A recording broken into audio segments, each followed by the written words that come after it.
Hello guys, welcome back to my channel. Welcome to পনিস blog. একটা নতুন blog নিয়ে আবার আসলাম। সকাল সকাল অ্যাকচুয়ালি দুধ চা খাওয়ার অভ্যাস, তো শীতকাল বলে আরও একটু আদা দিয়ে যদি একটু করা যায় তাহলে কিন্তু খুব সুন্দর লাগে খেতে। তো লিকার চা থেকে দুধ চাটা আমরা বেশি ফেভার করি। তো সেই শীত, গ্রীষ্ম, বর্ষা যে কোনো সিজনেই দুধ চাটা আমাদের খুব চলে। আর শীতের সকালের দুধ চার তো আলাদা মেজাজ। তো আজকের ব্লগটা প্রথম থেকে শেষ অবধি দেখতে থাকুন, আশা করি ভালো লাগবে। না তোমারটা বলছি যে গাড়ি আসছে না হলে যে তুমি করতে চাও ওকে মেয়েটা যদি ফোনও না করতে চাও কাস্টমার কেয়ার ফোন করলে হয়ে যাবে।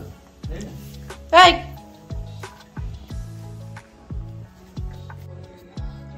এত বক বক করিস যে বিষম খেয়ে যাস।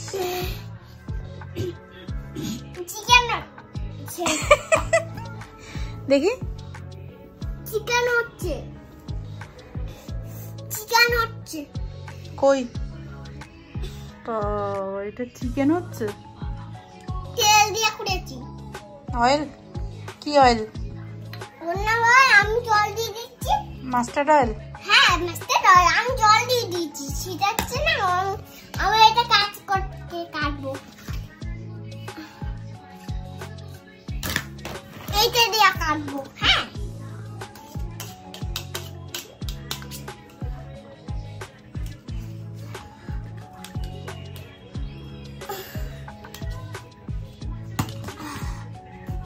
আচ্ছা, আমি বানাবো। আচ্ছা, ওয়াটারমেলন বানাবো। ওয়াটারমেলন। আজকে রান্নাটা কিন্তু ভালোই হয়েছে, কারণ একদম সাদা আলুর তরকারি অনেক দিন পর আমি করেছি। যদিও ক্যামেরাটাতে এই আলু লাগছে, বাট অ্যাকচুয়ালি এটা সাদা আলুর তরকারি। আর এখানে একটু পায়েস ছিল, তো সেটা গরম করা রয়েছে। আর তার সাথে রুটি বা ভাত, যেটা খেতে চায়। ভাতের সাথে পায়েসটা খুব একটা ভালো লাগবে না, রুটির সাথে ভালো লাগবে। তো আর এখানে পেঁয়াজ কাটা আছে, যদি পেঁয়াজ কেউ নেয় তো নেবে। দিদা কি করছে? হ্যাঁ কি করেছে? কি করেছে তুই আগে বল। এই দিদা কি করেছে? বেলুনটা রেখে দিয়েছে এরকম করে? আমি রাখিনি, ও কখনো খেলতে খেলতে আমার কাছে আমি দেখিনি। এই দিদা দেখেনি বলছে, তুই মিথ্যে কথা বলছিস। You are lying. এখনই ফেটে যেত না আমার। হ্যাঁ, এখন ফেটে দিচ্ছ।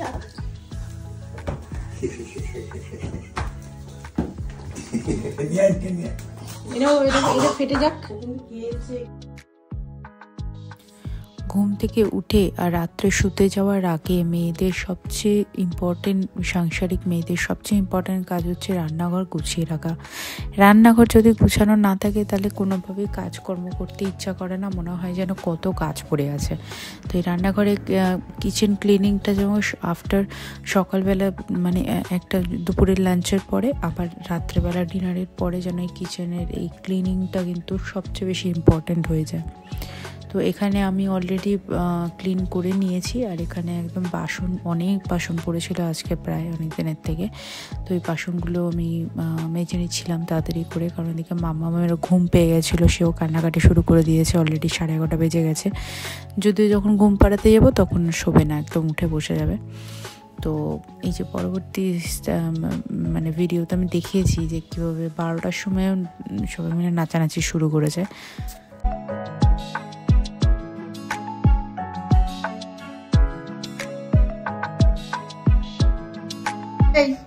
আবার তোরা শুরু করেছিস রাত দুপুরে? হ্যাঁ এই কটা বাজে?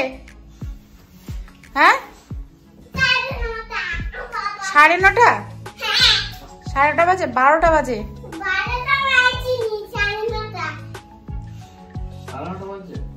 ও 9:30 ঘুম থেকে ওঠে মানে 9:30। কি অবস্থা! আরে এই দেখো 9:30।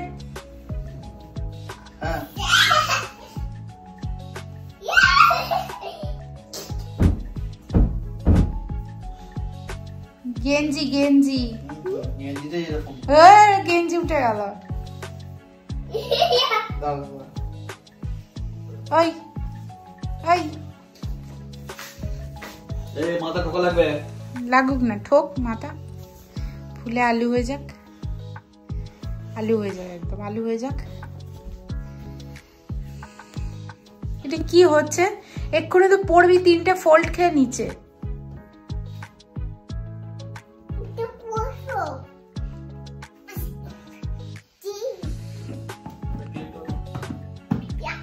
কি জানলা আটকাবে? ওটা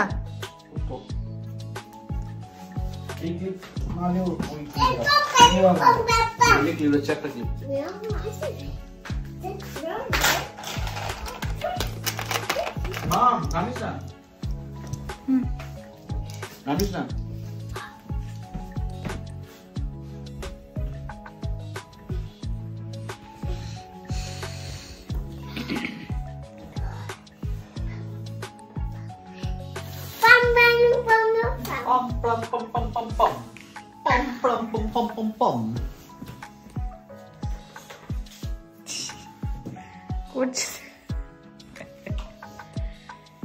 এটা কে? এটা মিয়াকে আমি শুয়ে দিচ্ছি বেবিকে। ওটা বেবি? হ্যাঁ, বেবিটা আমি ঘুম পাড়িয়ে দিই, কাঁদছে। খালি কাঁদে, খালি কাঁদে। হ্যাঁ, কাঁদে কাঁদে, ডক্টরের কাছে যায়, ওষুধ দিতে হয়, সব দিতে হয়। ওষুধ দিতে হয় কিন্তু ডক্টরকে। এই তুই শুবি চল মাম, অনেক রাত হয়েছে। তো এই ছিল আজকের জীবনযাত্রা। আশা করি প্রথম থেকে শেষ অবধি ব্লগটি দেখেছেন। যদি ভালো লাগে একটা লাইক, শেয়ার আর কমেন্ট করে অবশ্যই জানাবেন। আর আমার চ্যানেলটাকে কিন্তু সাবস্ক্রাইব করতে প্লিজ ভুলবেন না, যারা এখনও সাবস্ক্রাইব করেননি।